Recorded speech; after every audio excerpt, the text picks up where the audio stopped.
This is the Silver Wolf Howl. I am Angela, and we are back for our new season. We are kicking off this new season with a little chat. So I've got Noel and Ryan with me in studio today, and we're just going to have a casual chat about the past year, how they've grown as investigators, and anything else that comes up. So welcome, guys. Nice to have you back in the studio. Hi, everybody. Yes, it was an interesting year, 2022. Lots of stuff happening. End of the major part of the COVID pandemic affected us a lot, and we grew a lot as a company and as people, so we have a lot to tell you. That's excellent. How about you, Ryan? Thank you, Angela, and good morning to the listeners. It's been a good year last year, and looking forward to an interesting new one. So I think let's just start with the aspect of the both of you working together. I think, because Noel, you've been working on your own for a very long time. What was the dynamic like to change from being a lone ranger to to having someone with you, just in general, because it's not just having somebody with you driving around, but having a second pair of eyes with you, and then the question to Ryan would then be, what was it like to come into not only a new environment, but also then to partner with somebody on these kinds of interesting projects that was so outside of your normal daily life before?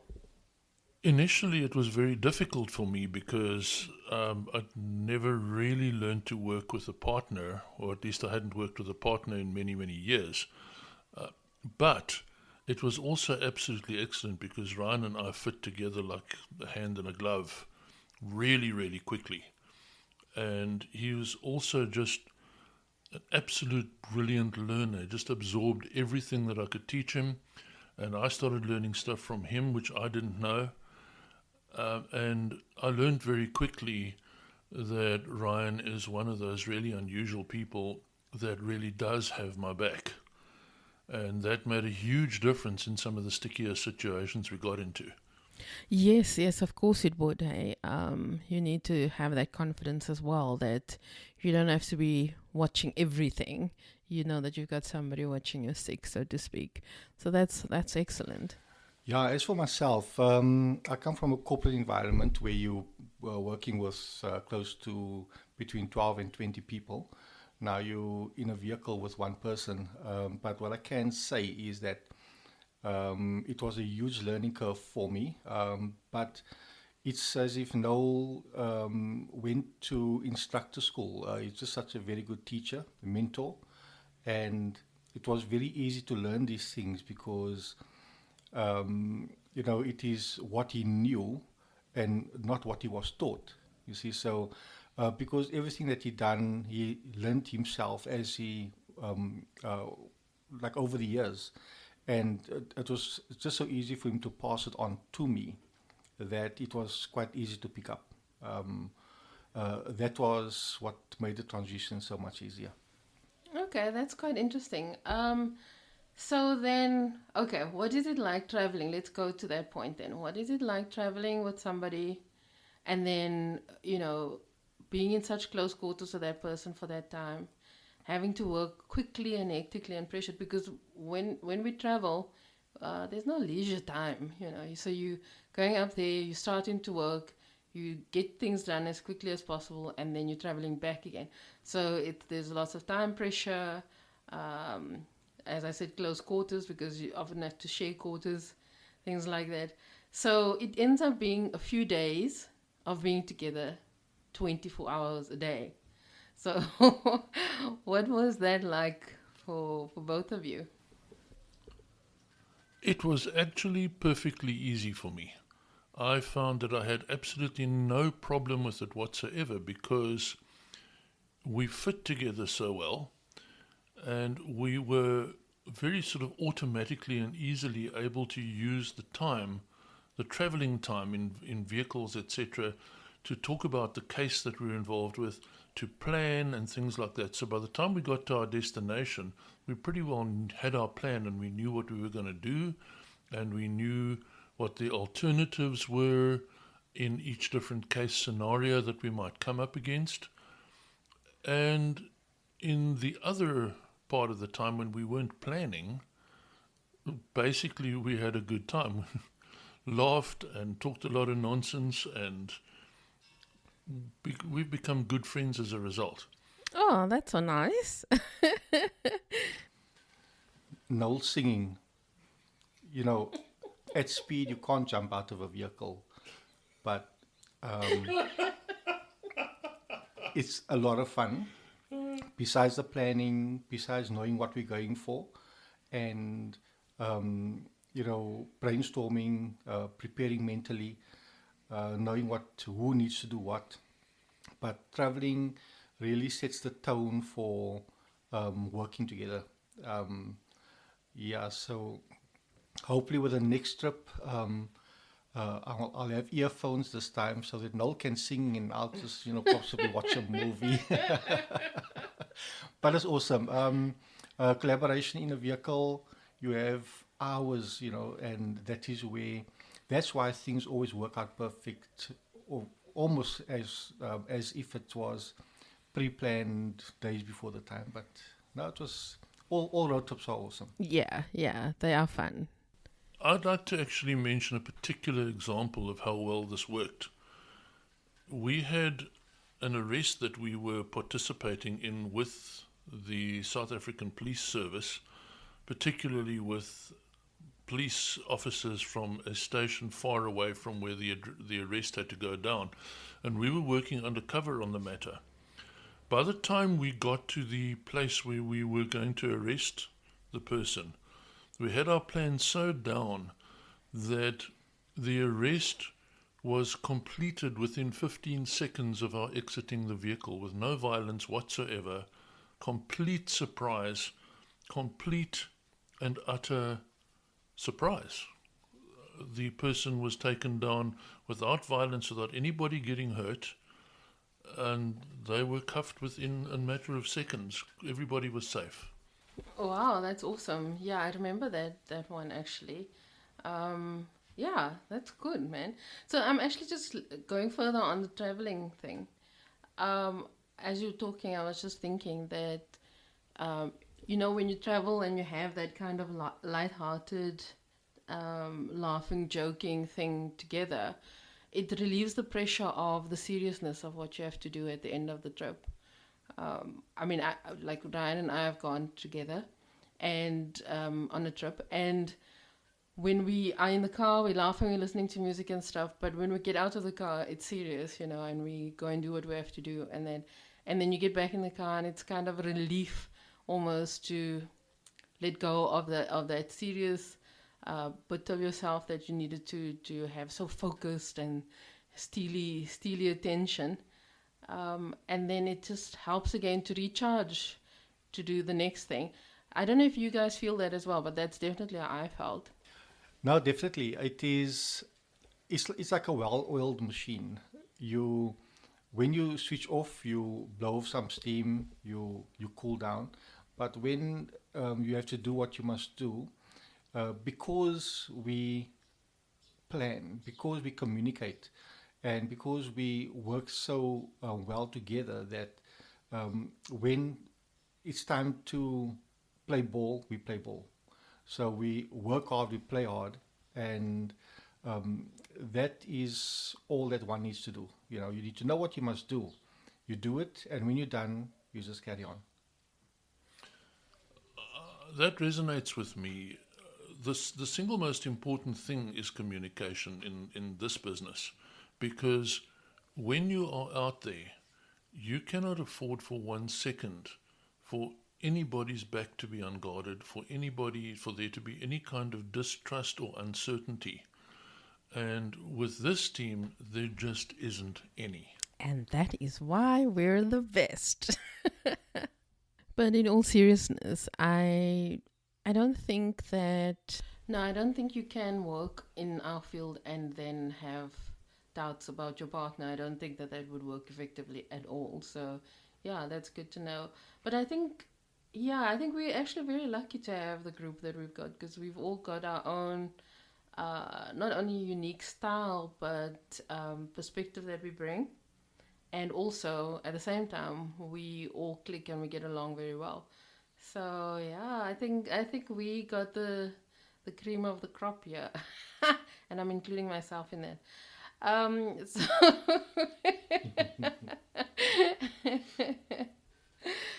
So let's talk about actual investigations and stuff. Because something that I picked up that was quite interesting was on the last investigation that Ryan and I went out on.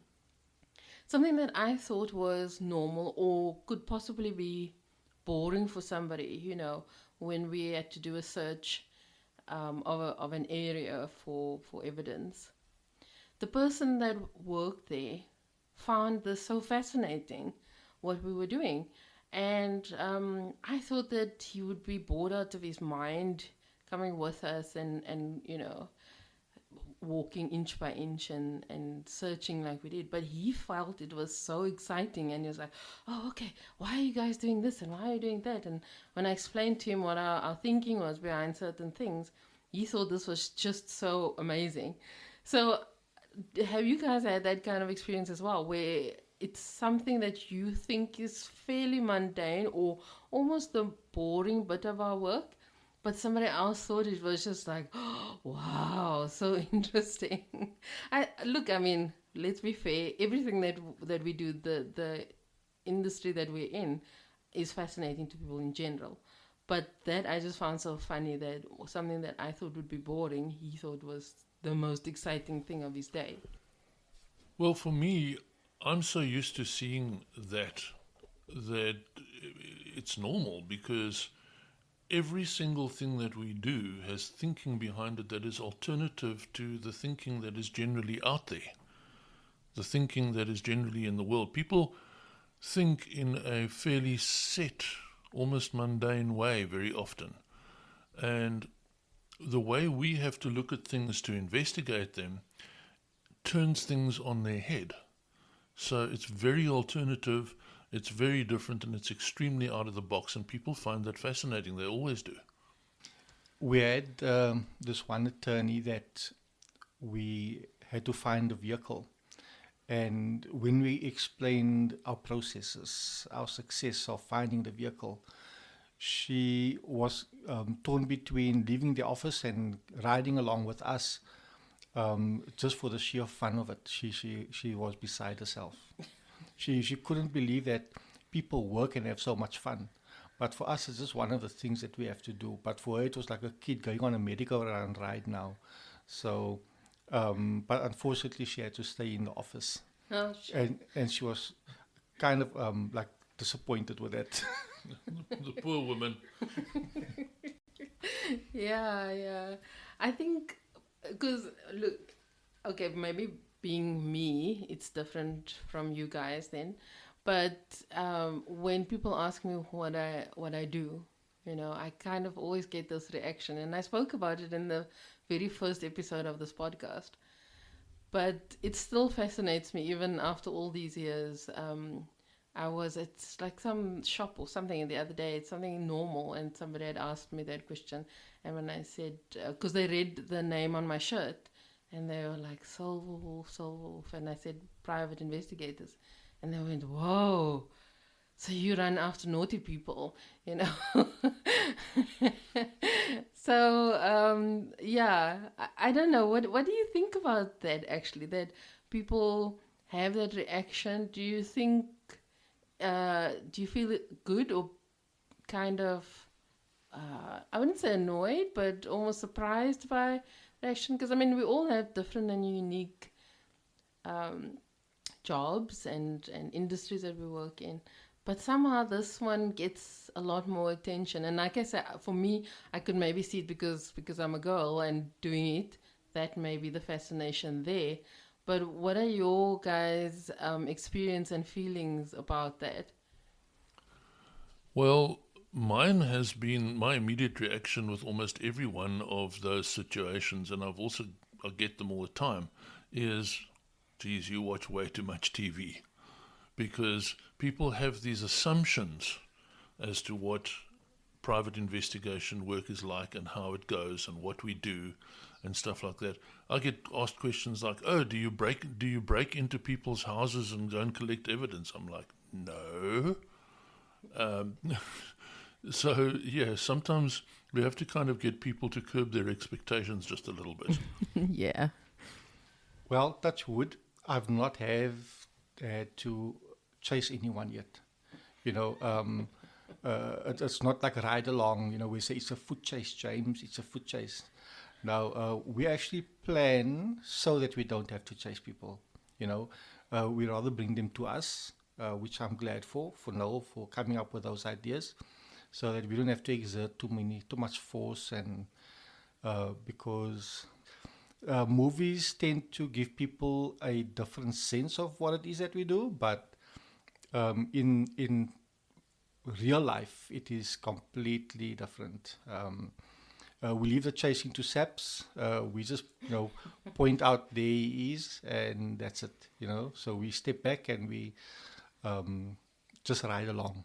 So let's chat about the actual work. And have you had any interesting case that kind of stands out to you that you want to talk about? Obviously, we can't talk details, but is there anything that stands out to you, or something that was your favorite? Something that you feel good about having worked on that or had success in it, or something like that? My two favorite moments. One was when we had chased a fugitive literally all the way across the country and back to Cape Town. And we were then privileged to have the opportunity to put the cuffs on that person ourselves in the presence of the South African Police Service. The success, that moment of success when you know that all your weeks and months of work have come to a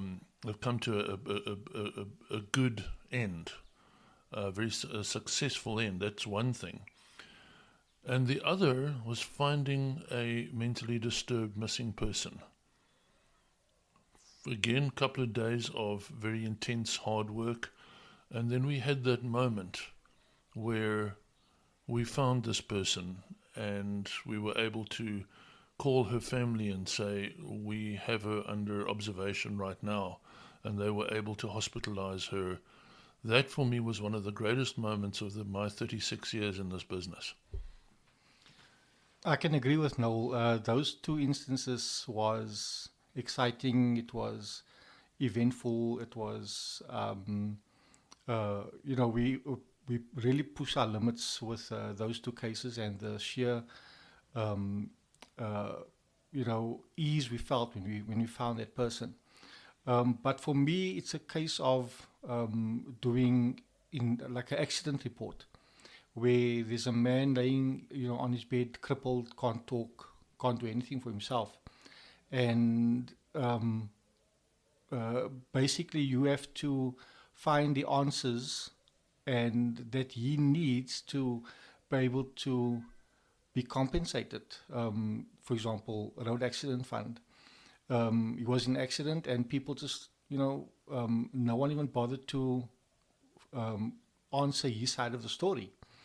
And to be able to piece together exactly what happened, and the mere fact that just to find a way to get him to at least get some dignity back so that he can live a life, even though he can't even work for himself, to be able to find the answers to show that he was a victim of an accident, that for me was an eye-opener for people that can't speak for themselves, and we can at least do something to answer those questions and shed light on something that people don't really care about. Your point, Ryan, was actually quite interesting what you brought up there, because usually, and as we said before, people have this idea that investigations are, running after people down alleyways and catching people, or like Noel said, breaking into a house to get evidence and stuff. But Your story was about helping somebody who's not able to help themselves at this point. And so that's also what investigators do. So it's not just about chasing dodgy looking characters down dark alleyways, Yeah. but it's about speaking for somebody who can't do that for themselves. And yeah, kind of being a superhero in a different way, don't you think? That for me, above everything else, was for 2022. That was the most important case for me. Because, seeing this person laying there, being accused of being, um, let's call it like inebriated, to the point that he walked, and it was his fault.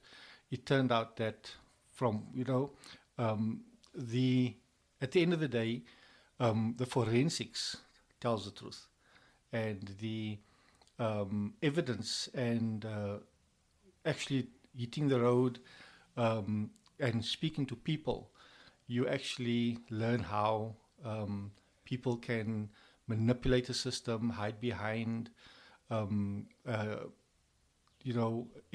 like accusing a victim because of their situation. But in essence, us as normal, healthy people, we tend to try and pass the blame. So just finding the answers for him, for me, was the best thing of 2022. Yeah, I think it's always easier just to kind of, that's the easier route to follow than just blame somebody else. And especially if it's somebody that's not, in your opinion, at your level.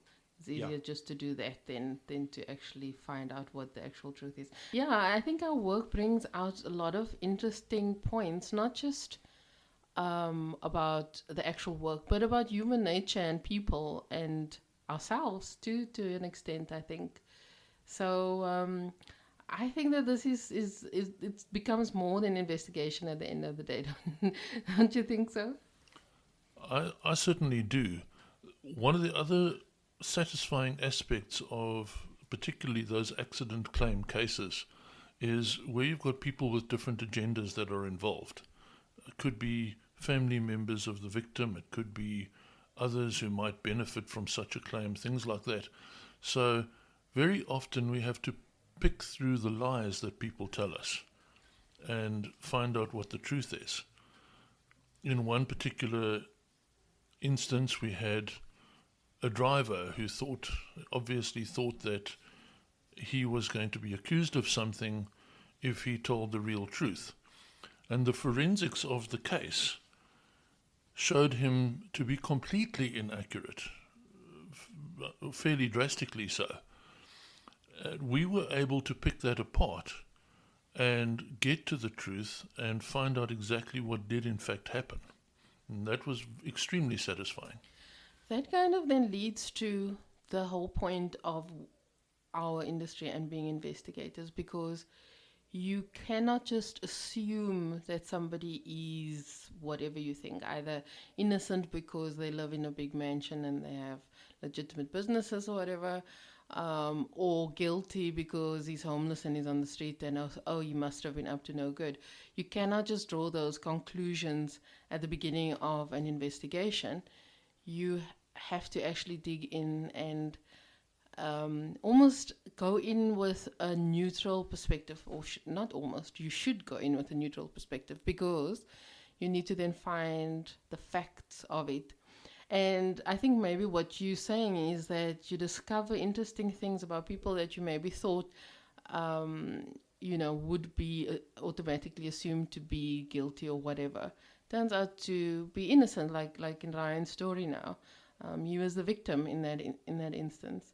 Yeah, so I think that is also then expanding on my point about learning about people, but it also shows the necessity for investigation, because you go in there blank page and then we redraw the picture of what happened based on facts and not human assumption. I couldn't agree more. A typical example is how the general public see homeless people.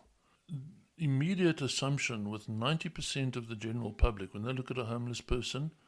Number one, oh, they're drunk. Number two, oh, they're on drugs.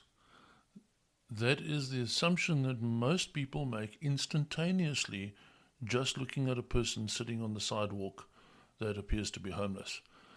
And our investigations have shown us that many of these people are not, in fact, drunk or criminals or any of that. They may just be there because of personal circumstances. I met a lady who was in that position some years ago, and she used to come into a shop that I used to frequent, and they used to lend her books that she could read. And she turned out to be a very educated person who would spend her time reading, even though she lived under a blanket in a shop doorway. Being in our position, in our job, really rocks our world as far as assumptions are concerned. No, that is so true, Noel. And, it is, we really tend to accept that it's okay to blur the lines, between the fortunate and the less fortunate. And from myself, whatever story people tell us, I just jot it down and I park it, And from there, in many instances, because you have all these things, doesn't always mean that you are right or that you were a victim of something, but more of a case of you felt entitled, because of the other party that now can't speak for themselves. And but your lies will find you out. So, but it is just one of the great parts of this job is you learn people, how they are, how they think, and what they believe, that what they tell people is that you can only lie so much, to put it like that. But yeah, no, it is. We like to speak for those that can't speak for themselves. I agree. And I think it's also just a case of manipulating the situation and working on people's assumptions of things so that I can get away with that, because I'm gonna work on your assumption that I am innocent and just play you along that line so that I can get away with it then. Yeah, it's actually quite interesting. I mean, I think you become almost like a little bit of a psychologist, if that's the right term, psychiatrist, psychologist. I don't know what the specific differences are, but anyway. So to become a people reader as well. So I can hear that you both still enjoy your job, but I'm gonna ask this question anyway. So to know, are you still enjoying it? Is it still as exciting as it was in the early years after doing it for so many years? Is it still as interesting? And are you still learning as much? That's a straight up no. It's way more interesting and way more exciting than it's ever been. Interesting. It's a case of the law has changed such a lot, that people are hiding behind what they believe is the new rules when it comes to debt, having debt. People can write off debt. And I find it exciting when they start running, they start lying. The more you lie, I go from Heelys to rollerblades, and then the more they lie, then I put on my bicycle. I'm going to chase you down. That's the exciting part, I will find you. You see, people nowadays, the law has become so, for lack of a better word, slack and all for the debtor, But there is that, that fine print that the debtors fail to read, that we magnify, so we chase them down, which is quite fun, A thing that we see a lot, talking about debtors, is that under South African law, if these debtors would simply step up, talk to their creditors, talk to the people that are coming after them, number one, people wouldn't actually need us, which is a sad thing for us. But number two is life would be a lot easier for these guys, but they don't realize it, and we see that a lot. So more and more over the past 36 years that I've been doing this and involved in this industry, more and more debtors are running harder and faster. Not only debtors, criminals as well. We deal with fraudsters and people involved in other types of crime. And they just run harder and faster and lie more and have more people lie for them to cover them. And in most cases, it's actually unnecessary, whereas if they had to take the opposite route, their lives would be so much easier. Yeah, that is quite interesting. I also found that, yeah, you think to yourself when you find the person, it's just like, dude, you could have made your life so much easier.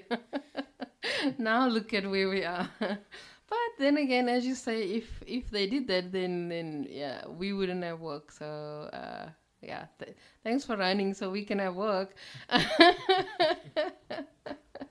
Okay, so Ryan, you kind of answered my question that I've got for you, but I'm going to ask it anyway because you sounded way too excited when you were talking about that thing now.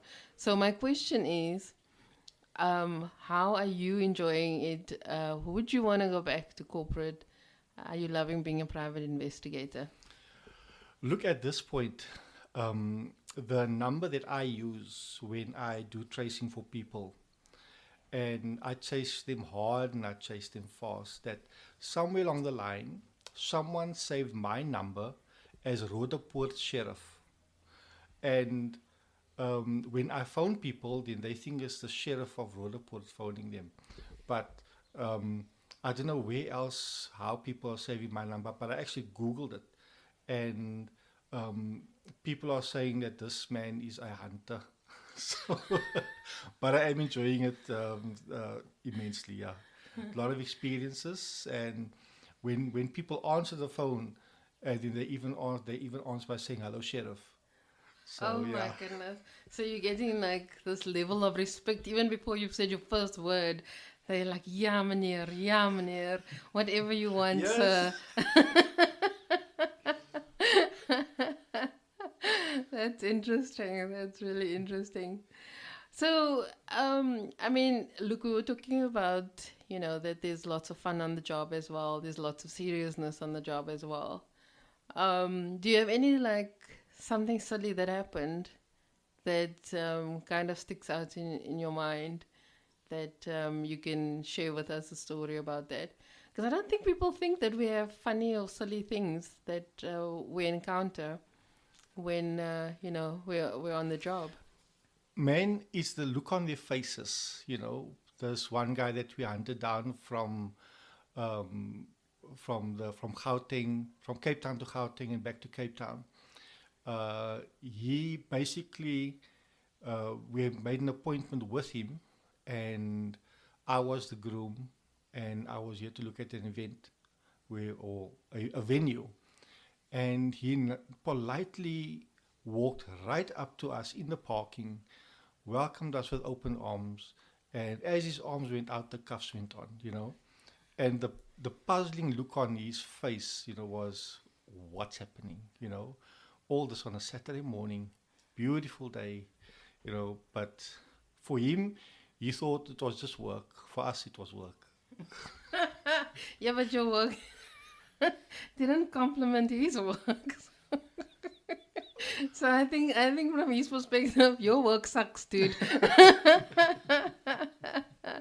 Shame, man. I can just imagine what that must have been like. But yeah, at the end of the day, we all have to not exactly play by the rules, but we have to kind of walk a line. That's really the theme of society. So people that kind of cross that line, we have to pull them back again and just shake them and say, no, you're supposed to be on this side. Okay, not as politely as that, but you get what I'm saying. We've actually run out of time for this week, so we're going to continue this conversation next week. But thanks for joining, and we'll chat again next week.